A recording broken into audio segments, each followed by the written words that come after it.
Hello.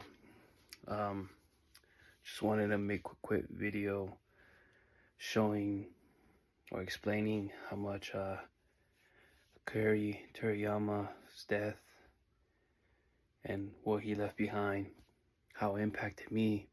Um, I grew up watching Dragon Ball.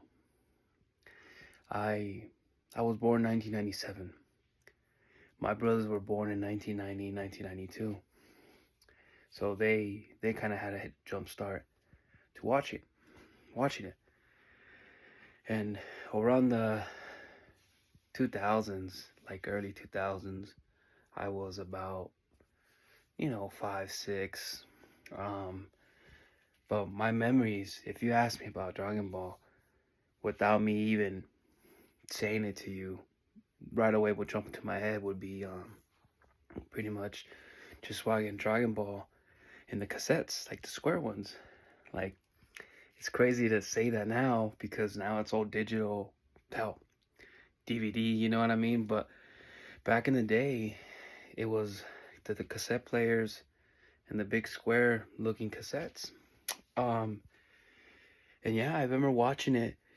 The Frieza saga to me was too long because I was a kid, but like I enjoyed all the well. They always put me the best parts and going Super Saiyan the first time and just met a lot back in the day. Now, there's other transformations and whatnot. My favorite has to be Super Saiyan and Super Saiyan 3. Uh, I do like how blue looks, but you know, uh, the old ones just meant a lot because when we say, oh, they're gonna go Super Saiyan, they just have to find it within themselves to beat him, beat the bad guy or whatever. But now they go by transformations, and you know how it's kind of up in the air what the true power scale is. But enough about talking about how I see it. I still love it. I love Super. I thought Super was an amazing show. Especially the Terminator power, the good parts. It has typical anime where it has a certain goofy character, or it goes away from the main fight. Typical anime. And I feel like Dragon Ball Z back in the day, not mentioning the top three top animes, which Naruto, One Piece, and Bleach, which I only seen two of those, Bleach and Naruto. One Piece I just couldn't get into, but I seen some fights and I appreciate that work, and that's one of the main three. But I grew up watching Pokemon, Yu-Gi-Oh, and Dragon Ball Z, and later in my years I would watch Bleach, Naruto, and Attack on Titan, other animes. There's so many now, but I feel like Dragon Ball Z made the fights what they are today. As you can see in the background, I grew up watching Pokemon, Zelda, Legend, playing Legend of Zelda, Yu-Gi-Oh, Dragon Ball. I literally have, the Dragon Ball sets, a lot of figures and whatnot. But yeah, I even have tattooed on my arm. If I could just show real quick, tattooed on my arm, the Dragon Balls. I have these old ideas that I want to do. It's the Dragon Ball, like they're falling. You know what I mean? But Bleach, my favorite anime. But what I'm trying to say is, before this video kind of someone tunes off because what the hell is this guy talking about? It's about Akira Toriyama and the legacy he left behind.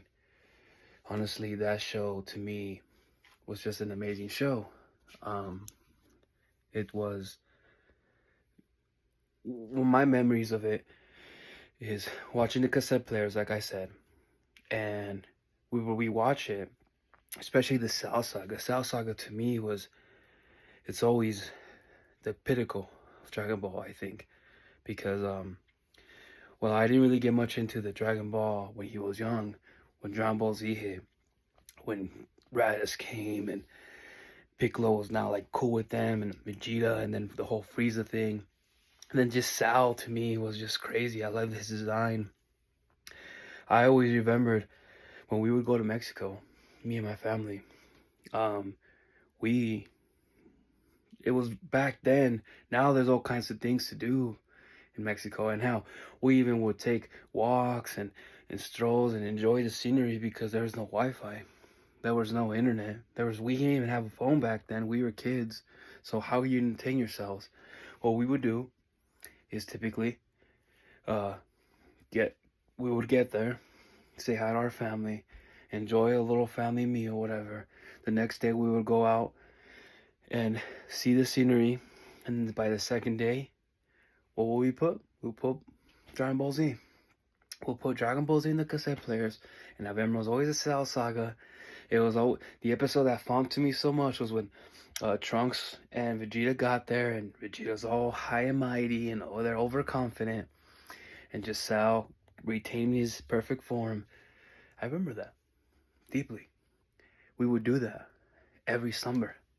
So typically, we always said when we were young is that we're the only ones that have this in Mexico right now, where we were. It was a really small town. It was by Mexico, Chihuahua, and it's a very great place. So yes, we did go to see our family. Yes, we did go to see the scenery, which was amazing. But we were kids. Not everything caught to us, and we would always want to bring something from home, from the United States to over there. We would always bring Dragon Ball Z. And when we would watch it, I remember it was just crazy to us that, we're pretty much just watching this while other people don't know about it. And we brought like the Wii, all kinds of games there that we kept saying that we're the only ones that bring it there because we never even heard nobody talking about that. It was back in the day. Now it's a change. It's a different world. Now they even have KFC and stuff like that over there. But yeah, I remember growing up watching it, and we would watch it over there in Mexico. And then one day when we go, it was about, I want to say late 2005, because we'll go during the summer, and then we'll go during the winter, around Christmas time. And I remember one time we were scrolling the channels, and guess what there is on? Dragon Ball Z. It became so popular over there in Mexico as well that they were watching. It was even in Spanish, and it was amazing to see it in a different language, because seeing it in English to me was amazing. I barely understood English at the time, but you're growing up fast, and you're like 10, 12 years old, and you understand it. And seeing it in Spanish, because you're fluent in both English and Spanish, it was amazing. And I actually liked seeing it in Spanish. It was really, really awesome seeing it in a different language. And yeah, when we would come back here, I remember when I was a kid, some of it I didn't understand. I love the fight scenes. I love some of the scenes that stood out to me, like Trunks saying, "Sal knows where you are," stuff like that. I would always tell my brother the day before, "Hey, could you put the cassette player so I could know what's going on, so I could remember?" Because we would watch it when we got there the next day with our cousins. And I wanted to know what's going on, so therefore when we talked about it, because we would always talk about it like within what's going on, like the filler kind of conversations, and we'll stop when something cool actions happens, and then we will pause it, talk about this, and then the fond memories of myself is we would end like the season or the episodes that we have, like 5 episodes to watch. We'll go we'll walk like a good 5 minutes to our like local grocery store, like a real Mexican grocery store, like a little one. It's like hard to explain, but it's just like a little ass store, but has amazing chocolates and candies and chips. We always grab Takis and something sweet, and like a Pepsi or a Coke, Coca-Cola on the bag with a straw. If you know what I mean, you know what I mean. Whatever it was, and we'll go walking to the river, because my fond memories of Mexico and when I was young is going to Mexico, enjoy the scenery, family, watching Dragon Ball Z, going to the river, talking about it, and sometimes swimming in it. And that was memories that no one could take away from me. And a lot like of you who grew up watching maybe have a similar story or a similar memory of that. And growing up watching it, and when it came back in 2013, it was mind-blowing. And they continue the story of Battle of Gods and Resurrection F and Brawly and Super and just all that. And it was amazing to kind of relive that, now being an adult. But it was amazing how he left episodes or memories to all of us very dear. It was an amazing show and very different at the time. And I can't say that anything really negative of Dragon Ball. Yeah, there's some things that I didn't understand about why this happened or that happened, but that's a show. Show is meant to be an impact, right? But I just want to say thank you to everybody involved. And I work nights at a warehouse, so I'm always behind the scenes making sure other people get their stuff. So I know how it is working behind the scenes, how difficult it is. So I want to say thank you to all the people, especially behind the scenes, who make that happen. So thank you to everybody involved in Dragon Ball Z, Dragon Ball Super, and all in between. The ones who created it, Akira Toriyama. He did not know how many people it affected, how many people truly it meant for.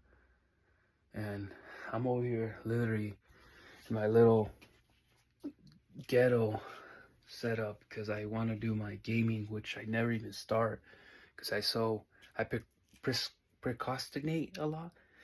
But I'm trying to do that this year, and I have it kind of set up. And I hear that news when I was at work today or last night, and I had to make a video pretty much just explaining how it impacted me dearly. I was hoping for more episodes, more movies, because he's the only one that really knows how to make his creation continue, GT to me was not bad. I actually liked it. Not extremely well, but I liked it. But if you look at GT, you look at Dragon Ball Z, it's a completely kind of direction that it went to. So he's the only one that knew. When you touch something, when you create something on your own, you can't expect somebody to do it exactly the way you want it, the way you're thinking of it. So I hope they do it justice. I hope they do it right. I know they're going to continue off it if they get the rights to. I hope they continue whatever. The Granola series, the whatever is left there, to complete, at least animate it. And if they continue with something, that'll be great. Again, I want to say thank you and rest in peace. Little memories like that to me, maybe to you it's like, why? That's just stupid or weird. But when you're a kid, if you find a fond memory about you going outside playing baseball or some shit like that, you would understand how little memories like that, like, I don't know, I was speaking to someone the other day at work saying that he would always play Sonic, and he showed me this pause screen of Sonic, and I never heard of it. I played Sonic, but not that one. And the way he was explaining to me how it impacted him, I completely understood. Playing Pokemon, playing Mario, playing Zelda Ocarina of Time to me is so nostalgic. I love that. I love that game so much. I love the music in it. And people growing up now probably are like, this is not Devil May Cry. This is not Mortal Kombat, or this is not like a game from now, because they're growing up with that. That's nostalgic for them. Somebody literally just started playing Breath of the Wild, and that's nostalgic for them. Well, for us, it's in reverse, you know? They love the past games, but the future game to him is always better. And they don't understand how back in the day that was the game. That was the pinnacle, right? That's how Dragon Ball Z was to me. It was the shit. And it was really truly something amazing. And those little memories that you have of just watching it with your cousin, with your brothers, eating Takis, going, talk about it, walking to the river, coming back, repeating it the next day, or even that same day, you know. And we would talk about how Trunks should do this, Goku should have done this, oh my god, Gohan this, Gohan, he will continue. And then the whole Boo saga came, and then we were like, oh my god, he's grown up. And we had endless conversations, and it still continued to this day. Watching now shows, you know, my brother who watches One Piece, he always talks to my cousin who also watches One Piece, and conversations, I get that. You know, me and my cousin always talk about, and my brother, you know, we talk about like Bleach and how this and this and that, and it's kind of like a different area, same kind of thing, you know. And back in the day, a lot of people wouldn't watch anime. Anime became such a crazy thing. It became a norm. But back in the day, you would be weird if you watch anime. You were an outcast if you watched anime. And now it's such a normal thing, you know, to know about it and to watch it. So, yeah, this is way too long of a video. I don't know if it's even going to see the light of day. I might try to make a short video out of this, but you can see kind of how this is genuine, no script. This just all comes from the heart, and literally just a really passionate, great creator of a great series left us, and I want to say thank you. Truly, thank you for the great memories and the great show you left behind. If you have a similar story, please feel free to share it. Do a video like this. Don't worry what people say. Write a comment. Talk about it. It's fine. I literally was not gonna do this, but I couldn't not leave that not in the internet, where somebody one day sees this, and maybe my kid, or maybe someone's kid who watches Dragon Ball and has a similar story of, I don't know, going to Canada and doing that kind of thing, realize that, you know, we're all the same. We all watch kind of the same thing. We're all kind of the same. We just probably look different, probably think different, but at the end of the day, we're all human who watch or do similar things. So that much different to it, you know? Anyway, thank you for watching. If anyone does watch, I appreciate you. And thank you, and rest in peace.